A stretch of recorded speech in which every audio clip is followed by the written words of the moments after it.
my name is Aryan. Today I would like to explain how to make white fried rice. White fried rice is simple, tasty, and easy to make. Now I will tell you the ingredients and the step. Ingredient is 1 plate of cooked rice, 2 cloves garlic, 2 shallots, 1 spoon of masako, and soy sauce. First, we destroy the onion.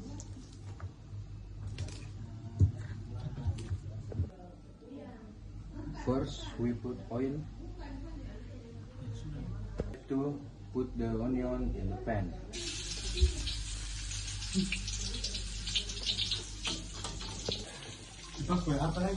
Cepatku. Telur. Step 3, put the rice.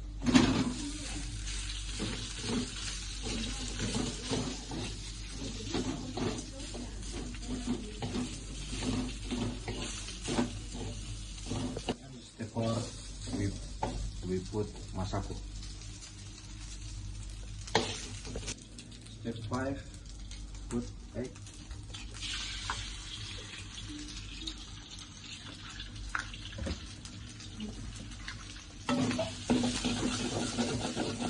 In the last step, we put soy sauce.